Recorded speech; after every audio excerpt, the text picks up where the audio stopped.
이사야서에 기록된 오늘의 이야기는 남유다 히스기야 왕이 통치하던 때입니다. 특별히 지금 아수르 제국의 산헤립 왕이 남유다를 침공했죠. 아수르는 너무나 강력한 제국이었습니다. 그래서 그 강대국을 다른 많은 나라들이 따라하고 싶어 했고 그렇게 되고 싶어 했습니다. 그러다가 힘이 없으면 굴복하고 힘이 있으면 다스렸죠. 그런 세상의 틈바구니 속에서 하나님의 나라를 세우고 하나님의 말씀대로 그 나라를 이끌어 가려고 했던 사람이 히스기야였고 또 그와 같은 마음을 가진 사람이 이사야 선지자 같은 사람들이 있었습니다. 남유다의 여러 성읍들이 아수르에 의해서 패합니다. 그리고 예루살렘은 이제 위기에 처하게 되죠. 특별히 이 전장인 36장부터 보면 아수르의 관리인 이 랍사게가 등장해서 이스라엘을 협박합니다.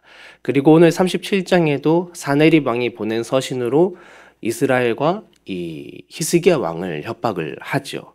그들은 이스라엘 백성들에게 끊임없이 이렇게 얘기합니다. 하나님이 우리를 구해 주실 거라고 하는 히스기야 왕의 말을 믿지 마라. 너희들 눈앞에 있는 지금 이 상황을 봐라. 많은 나라와 많은 나라의 신들이 다 아수르에 패했고 그렇기 때문에 오늘 우리가 여기 있는 것이지 그들의 신들이 전혀 돕지 못했다라고 얘기를 합니다. 우리는 종종 이런 압박을 받게 되죠. 정말 하나님이 들어주셔? 그게 기도한다고 돼? 라고 묻기도 합니다. 눈앞에 있는 현실을 보라고 하죠. 정말 현실을 보면 지금이라도 당장 나가서 다른 손을 잡아야 할 것 같은 그런 때가 우리의 삶에 다가오기도 합니다. 실제로 히스기야의 아버지였던 아하스 왕은 그가 이 나라의 전쟁을 치를 때 아수르에게 조공을 바치고 원군 요청을 해서 살아남았습니다.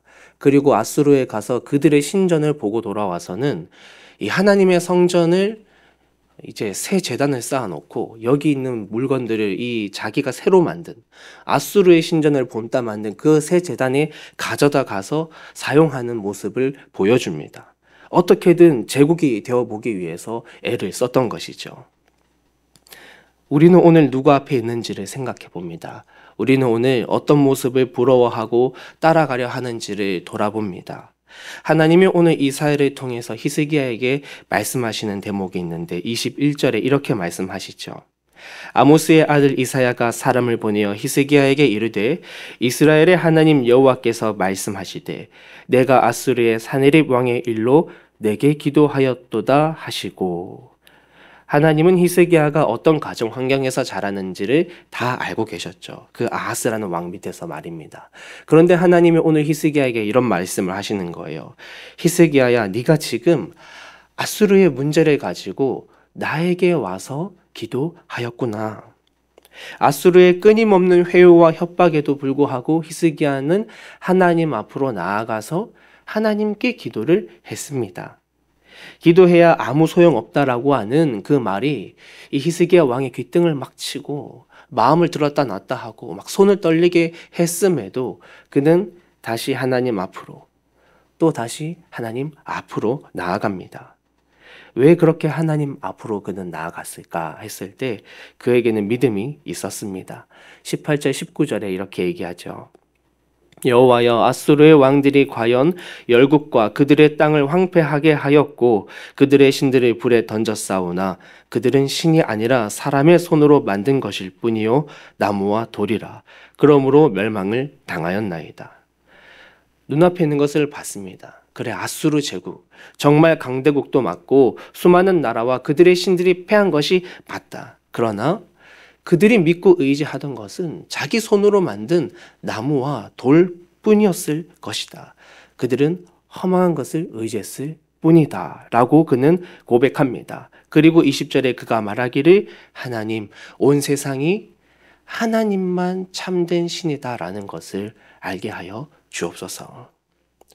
눈앞의 현실을 보면 정말 저 사람들이 하는 말이 다 맞는 것 같지만 그의 마음의 믿음에는 사람들이 이 땅에서 의지하는 것이 결국 헛되고 우리가 정말 의지하고 우리에게 정말로 힘을 주실 수 있는 분은 우리의 삶을 변화시킬 수 있는 분은 오직 하나님 한 분뿐이시다라는 믿음이 있었습니다.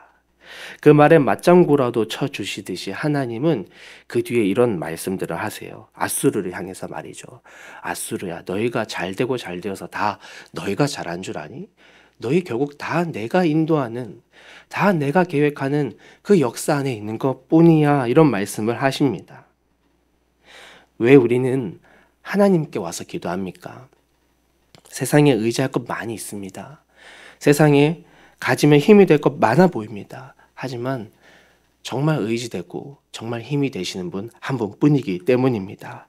이 기도를 들은 하나님이 이제 일하시는데 특별히 32절에 이렇게 말씀하시죠. 만군의 여호와의 열심히 이를 이루시리이다. 굉장히 감동적인 부분입니다. 사실 히스기야 이전에 꽤 긴 세대 동안 왕들은 하나님을 제대로 섬기지 않았습니다. 그리고 바로 이전 아버지였던 아하스는 심지어 하나님을 멸시하던 왕이었습니다. 그런데 이제서야 하나님을 온전히 찾고 정말 인생의 기로 가운데에서 끝까지 믿음 붙들고 하나님 앞에 기도하러 나오는 한 사람을 보았을 때 하나님이 그의 삶에 정말 많은 복을 주십니다. 다른 사람도 아니고 앗수르예요. 그 당시 정말 가장 강했던 대제국인데 앗수르가 화살 하나 당기지 못하고 돌아가도록 하겠다. 그리고 그 당시 상황들이 너무 공고했는데 그 모든 상황들을 다 회복시키겠다. 주님이 말씀하십니다. 그 어려운 역사 속에서 하나님이 원하시는 기도로, 하나님이 바라시는 믿음으로 나올 때 하나님의 열심이 너무나 크게 드러납니다. 사랑하는 주님의 자녀 여러분, 오늘 이 말씀은 우리의 그냥 교훈이 아니라 말씀을 통해 하나님이 저와 여러분과 만나고 계신 겁니다. 하나님이 저와 여러분에게 말하시는 거죠. 내게 와서 기도해라. 나를 신뢰하고 나를 믿어라. 난 너희에게 열심이 있다. 난 너희를 위해서 지금도 열심으로 행하고 싶다. 그런 말씀을 주님이 우리에게 하십니다. 오늘 나는 누구 앞에서 마음을 털어놓나요? 왜 그렇게 행하고 계신가요? 각자 나아가는 자리와 이유들이 있겠지요. 그렇지만 그 과정이 하나님 보시기에 좋아서 그 끝에는 하나님의 열심이 여러분들의 삶에 가득 부어지시기를 소망합니다. 그리하여 오늘도 이 땅에서 정말 하나님이 찾으시는 한 사람으로 살아가시는 저와 여러분 모두가 되시기를 주의 이름으로 축복합니다. 기도하겠습니다.